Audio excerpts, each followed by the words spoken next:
One to one ஆன்மீக நேயர்களுக்கு அன்பு வணக்கம். நம்ம சேனலில் தொடர்ந்து ஜோதிட விழிப்புணர்வு நிகழ்ச்சியை பார்த்துட்டு வரோம். அந்த வகையில் இன்றைக்கி நம்ம பார்க்க போகிறது புஷ்கர நவாம்சம் அப்படிங்கிற ஒரு விஷயத்தை பற்றி பார்க்க போகிறோம். நம்ம சேனலில் பார்த்திங்கன்னா இந்த திசாபுத்திகளை பற்றியும் பெருசாக பேசுகிறது கிடையாது. இந்த நவாம்சம் அந்த மாதிரி விஷயங்களையும் நம்ம பெருசாக பேசுகிறது இல்லை.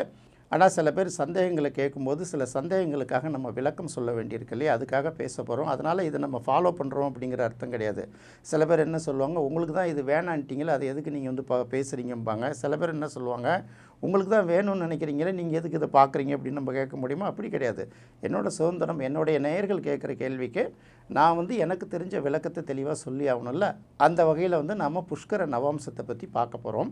பொதுவாக எந்த ஒரு ஜாதகத்தை பார்த்தாலும் கையால் எழுதப்பட்ட ஜாதகம், இன்றைக்கி சாஃப்ட்வேரில் வரக்கூடிய ஜாதகங்களை பார்த்தா கூட பார்த்திங்கன்னா ராசி ஒரு பக்கம், அம்சம் ஒரு பக்கம்பாங்க. அதாவது இது ராசி கட்டம், அது நவாம்ச கட்டம் அப்படிங்கிறது. ஜோதிடத்தை ஒரு ஜாதகத்தில் உள்ள ஒரு ராசியும் 9 பாகங்களாக பிரிக்கிறது. அதாவது ஒன்றும் கிடையாது, 9 பாத சாரம் தானே நட்சத்திரத்தில் ஒரு ராசியில் இருக்குது. இது எந்த சாரத்தில் இருக்குங்கிறத எடுத்து சிம்பாலிக்காக சொல்லக்கூடிய இடம் தான் நவாம்சம் அப்படிங்கிறது. இப்போ உதாரணத்துக்கு பார்த்தோம்னா, இப்போ குரு, சந்திரன், கேது இந்த 3 நட்சத்திரங்களும் பார்த்திங்கன்னா அதோட 1ஆம் பாதம் அம்சத்தில் மேஷத்துலேருந்து ஆரம்பிக்கும். அப்புறம் செவ்வாய், சுக்கிரன், சனி இந்த 3 கிரகங்களோட நட்சத்திரத்தில் ஒரு கிரகம் நின்றுச்சுன்னா முதல் பாதம் சிம்மத்தில் ஆரம்பித்து அடுத்த 4 கட்டம் லைனாக போகும். அதே போல் இந்த பக்கம் பார்த்திங்கன்னா சூரியன், புதன், ராகு இதோட நட்சத்திரங்களில் எந்த கிரகமாவது நின்றுதுன்னா 1ஆம் பாதம் தனுசில் தொடங்கி 4ஆம் பாதம் மீனத்தில் முடியும். இது சிம்பாலிக்காக சொல்லக்கூடிய ஒரு விஷயம்.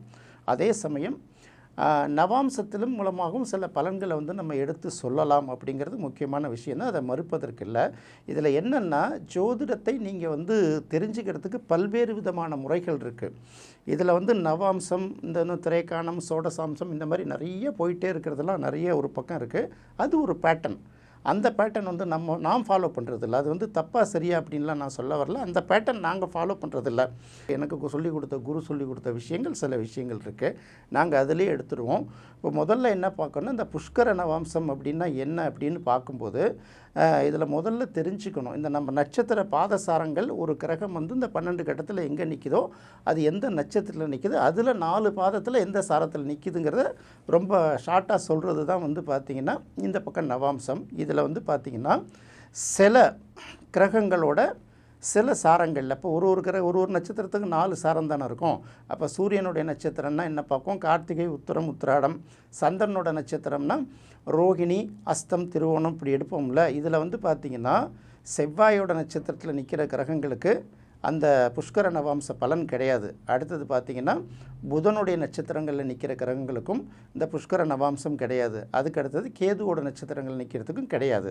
அதுக்கப்புறம் வேறு என்னென்னத்துக்கெல்லாம் உண்டுன்னா, மற்ற கிரகங்களோட நட்சத்திரங்களில் நிற்கிறவங்களும் அதுக்கு உண்டு. அதுவும் எல்லா நட்சத்திர சாரத்துக்கும் கிடையாது. இப்போ சூரியனுடைய நட்சத்திரத்தில் ஒரு கிரகம் நின்றுச்சுன்னா அது சூரியனுடைய நட்சத்திரத்தில் 1ஆம் பாதத்துலேயோ அல்லது 4ஆம் பாதத்துலேயோ நின்னாதான்.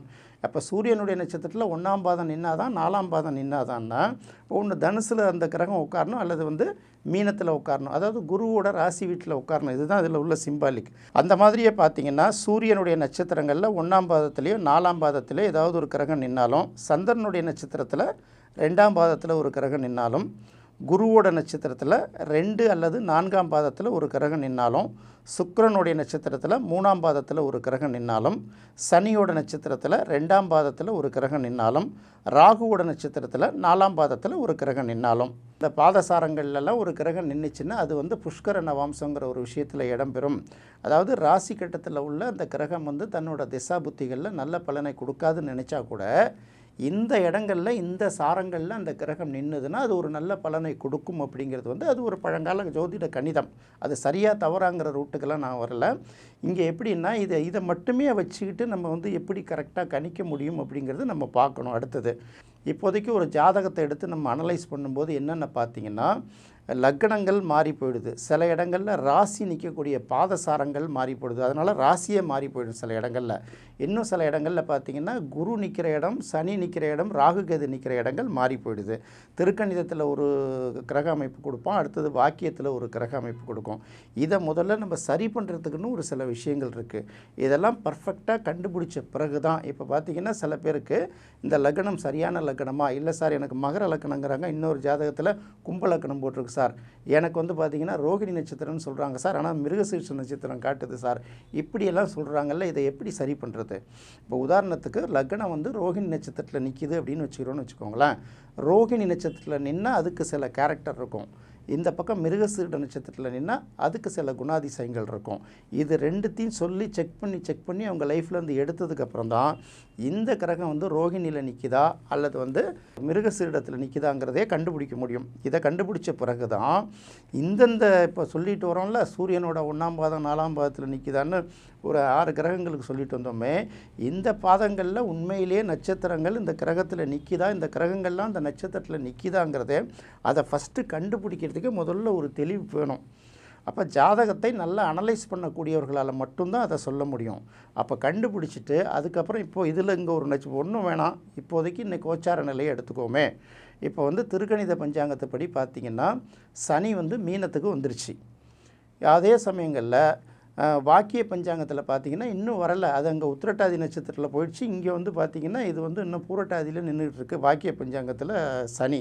இப்போ எதை எடுத்து நீங்கள் பார்ப்பீங்க? சில பேர் சொல்லுவாங்க, இல்லை நீங்கள் திருக்கணிதத்தை தான் பார்க்கணும்பாங்க, சில பேர் வாக்கியத்தை தான் பார்க்கணுங்க. அப்படியெல்லாம் பார்க்க முடியாது.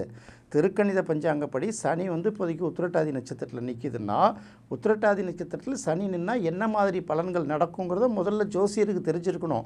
அதை வச்சு அங்கே செக் பண்ணி இது சரியாக பார்க்கணும். அடுத்தது இல்லை இன்னும் பூரட்டாதி நட்சத்திரத்திலே தான் சனி நிற்கிதுன்னா, பூரட்டாதி நட்சத்திரத்துக்கு என்னென்ன குவாலிட்டிஸ், அதில் சனி நிற்கும்போது அது என்ன மாதிரியான பலன்களை கொடுக்கணும்னு இந்த ஜாதகருக்கு தெரிஞ்சால் தான் இதில் நிற்கிதா இல்லை அதில் நிற்கிதானே முதல்ல கண்டுபிடிக்க முடியும். அதனால் அவ்வளோ தூரம் போட்டு நம்ம மண்டையை போட்டு குழப்பிக்க வேணாம். இதை விட இன்னும் தெளிவாக சில விஷயங்களுக்கு வரும்போது பார்த்திங்கன்னா, நம்ம கேபி சிஸ்டம் கிருஷ்ணமூர்த்தி பத்ததி ஜோதிட முறைகளில் அவங்க ஒரு விஷயத்தை தெளிவாக சொல்லுவாங்க. ஒரு நட்சத்திரத்தையுமே என்ன பண்ணிவிடுவாங்க, 9 பாகமாக பிரிப்பாங்க. 9 பாகம் ஈக்குவலாக கிடையாது, ஒன்று கொஞ்சம் கொஞ்சம் கூட குறைச்சல். சுக்கிரதேசம் 20 வருஷம் தசாபுத்தி நடத்தும், குரு வந்து 16 வருஷம், சூரியன் 6 வருஷம் இருக்குல்ல, அதுக்கு தகுந்த மாதிரி அந்த வேரியேஷனை பிரித்து வச்சுருப்பாங்க.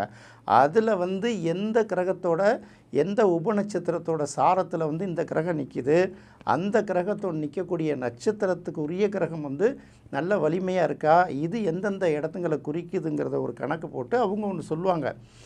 இதை விடலாம் இத்தனை அம்சங்களை போட்டு எடுக்கிறத விட அது இன்னும் சிம்பிளான சிஸ்டம். நிறைய படிச்சுட்டு ஒரு 4 பாயிண்ட் தெரிஞ்சுக்கிறத விட ஓரளவு குழப்பம் இல்லாத சில விஷயங்களை படிச்சுட்டு 2-3 விஷயங்களை எடுத்துக்கிட்டால் போதும் இல்லையா? ஸோ இது வந்து நீங்கள் தான் முடிவு பண்ணணும். நான் புஷ்கர நவாம்சம் தப்புன்னெலாம் சொல்ல வரலை. அது ஒரு ரூட்டு. பட் அந்த ரூட்டில் இருக்கிறவங்களுக்கு முதல்ல இது கணிக்க தெரியணும்.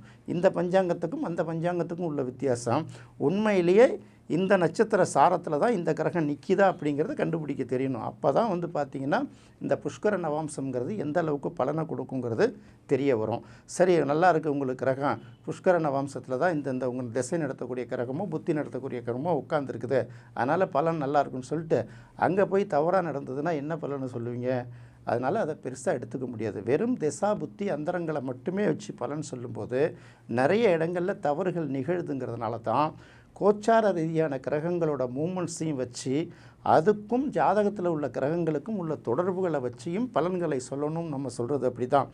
எப்படி வந்து வெறும் 10ஆம் இடத்தை மட்டுமே வச்சு தொழிலை பார்க்காதீங்க, 3ஆம் இடத்தையும் பாருங்கன்னு நம்ம சொல்கிறோமோ, அதே மாதிரி வெறும் திசாபுத்தியை மட்டுமே வச்சு பலனை சொல்லாமல் கோச்சார ரீதியான குரு, சனி, ராகு, கேது இந்த மாதிரி வருடக்கோள்களோட நகர்வுகளை வச்சியும் கொஞ்சம் அந்த பிறந்த ஜாதகத்தோட ஒப்பிட்டு பலனை சொல்லும்போது தான் ஓரளவு சரியாக வரும்.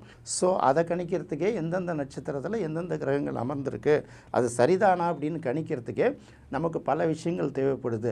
அதை சரி பண்ண பிறகு தான் இது புஷ்கர நவாம்சத்தில் உட்காந்துருக்கா, அந்த கிரகம் அந்த திசாபுத்தியில் உண்மையிலே பலன் கொடுக்க முடியுமா அப்படின்னு சொல்லணும். ஸோ தயவுசெய்து நீங்கள் கேட்டதுக்காக தான் நான் பதில் சொல்லியிருக்கேன். எனக்கு வந்து எந்த சிஸ்டத்து மேலேயும் விருப்பு கிடையாது. எல்லா சிஸ்டத்துலேயும் நல்ல விஷயங்கள் இருக்குது. எல்லா சிஸ்டமும் சில இடங்களில் ஃபெயிலியர் ஆகிறதுக்கான வாய்ப்பு இருக்குங்கிறத நம்ம தெரிஞ்சுக்கிட்டு தான் நம்ம வந்து இந்த இடத்துல பார்க்கணும்.